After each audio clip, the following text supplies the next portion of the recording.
Good morning. Good morning, President Levin, Provost Salovey, Secretary Goff-Cruz, Chaplain Kugler, masters, deans, and honored guests, and welcome women and men of the class of 2016.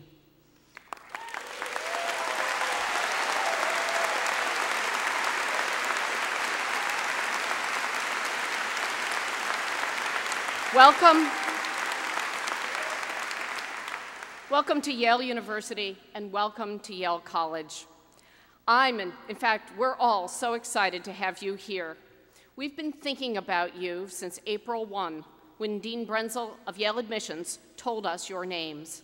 Then we met some of you during Bulldog Days. We met a few more of you this week in pre-orientation programs, but at last, class of 2016, you are here. Welcome inside the walls, onto the playing fields, into the classrooms and the residential colleges. Welcome. Welcome to the spaces and places you soon will call home. And welcome to all the families and friends who've brought you to this day. You've come from Gibraltar and New Haven, from California and China, from Berkeley, Brookline, and Brooklyn. Thanks for having helped 1,354 of the world's most interesting and smartest young women and men find their way to today.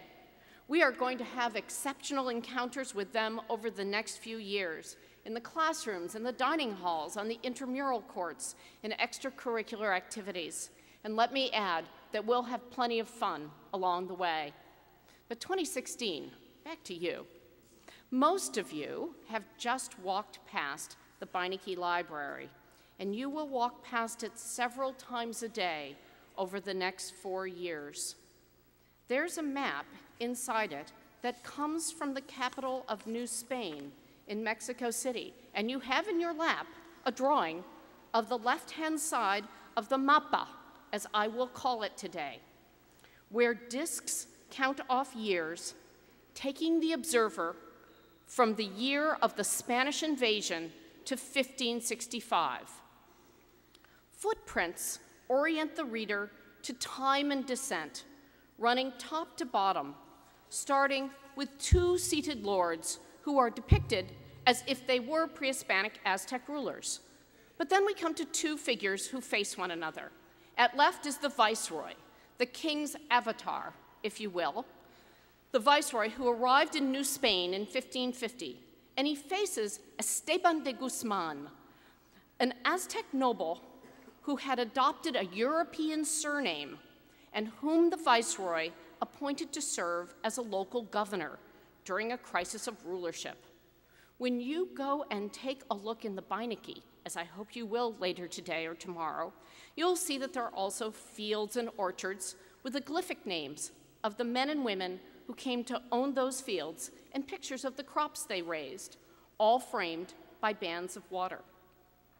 As a scholar of the ancient New World, I have been studying this mapa for some years, working with an international team of colleagues to unlock the mapa's story. It turns out that the object itself had a life, and it's quite a story. When you look at it, it will seem seamless, as if made at one time, once and for all. Yet scientific examination by specialists in the library and museums here reveals that it was cut and remade at least 3 times, and at least 4 artists worked on it in those campaigns. Expensive and rare pigments were acquired from 800 miles away rather than use the European ones. What we see in Guzman today, his prominence and his role in mid-16th century, might have been created only in retrospect, in the mapa's final version, when his role in shaping the course of history could be established. Folded and put away, the mapa was then hidden from view for most of its history and perhaps stored in a monastery. A book dealer brought it to Chicago in 1893, whence it passed through a series of private hands. In 1974, a Yale freshman saw the listing of a map in a sales catalog of a New York auction house, and he scraped together a few $100s from family and friends to make a bid. He won. And then he kept it rolled up under his bed in Timothy Dwight College for a few months while he negotiated with the Beinecke Library to purchase it from him for an amount that paid for the remaining 3 years of tuition.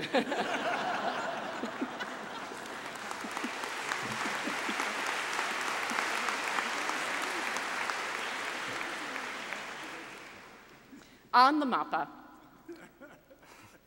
It's quite a story, isn't it? Do not try this at home. On the mappa, Guzman looks beyond the viceroy. He looks at the crown that floats over the viceroy's head. Do their two worlds converge? We know so little about the difficulties and challenges to survive in those years. Plagues ravaged indigenous populations, cutting them in half, time and again.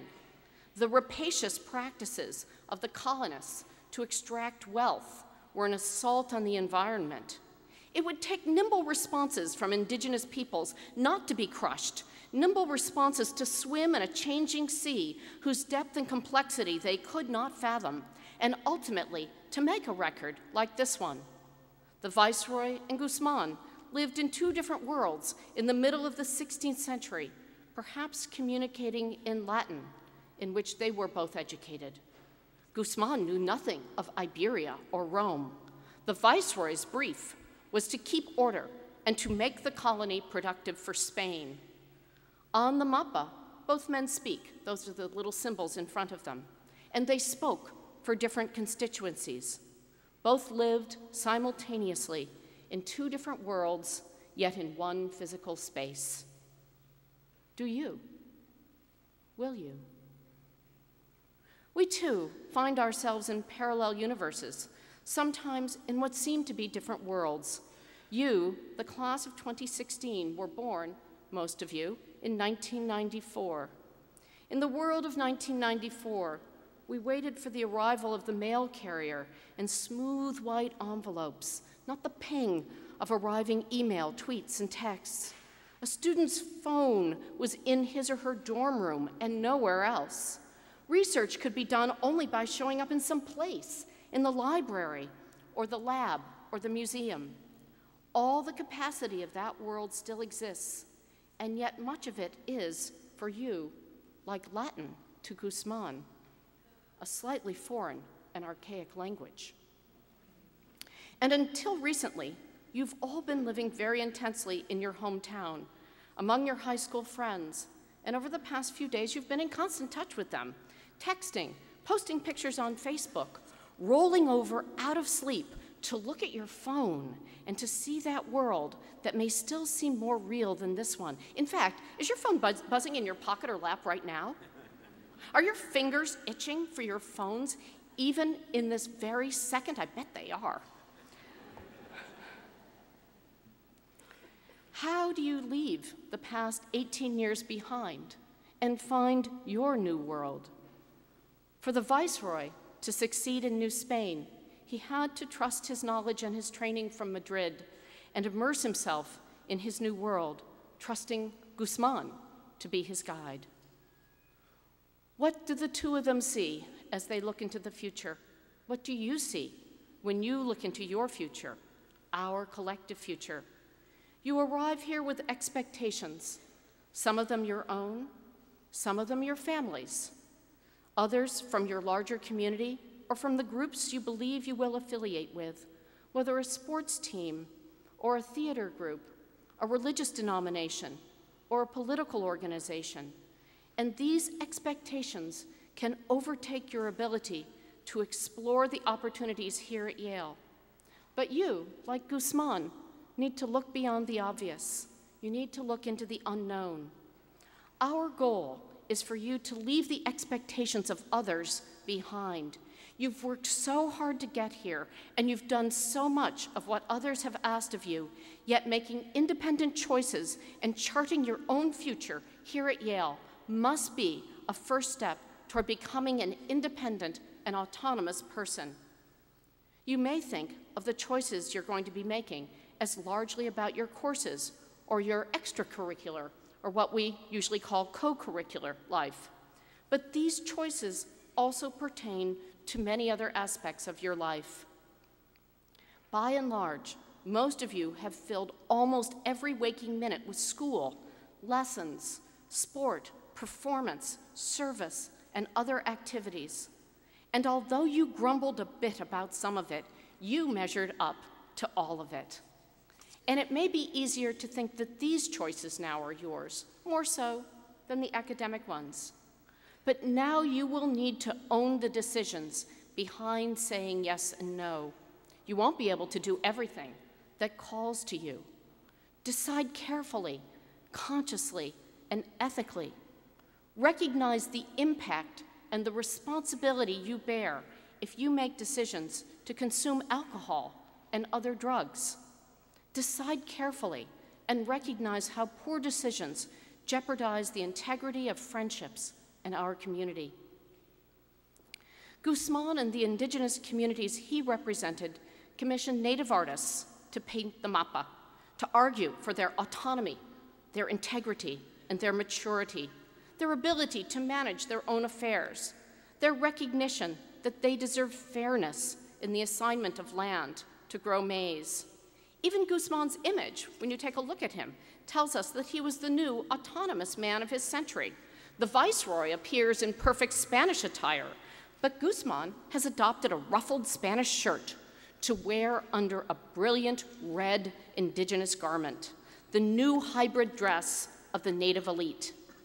Riding the wave of the future, he has already changed, and the artist captures it by showing him moving into 3 dimensions, unlike the formal indigenous rulers who precede and succeed him, all conventionally depicted.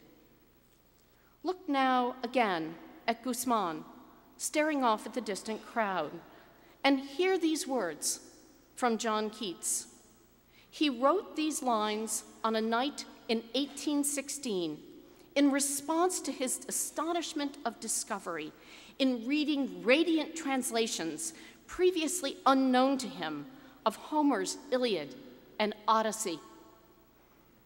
Then felt I like some watcher of the skies when a new planet swims into his ken, or like stout Cortez when with eagle eyes he stared at the Pacific.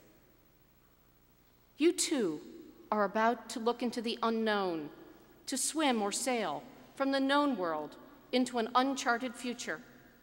As you do so, you will discover new worlds in history, in science, in technology, in works of art, in the written word, and in the sea and sky. The Beinecke Library has brought the remarkable mapa up to the first floor this weekend, and I invite you to walk across the quadrangle today or tomorrow to see it in person. Like many treasures at Yale, this map was here for some years before it came to my attention. And I say with confidence that you too can discover extraordinary and surprising things here, things that no one, quite literally no one, knows about. Look beyond the obvious. Set your gaze on what you cannot see yet and start looking for new worlds.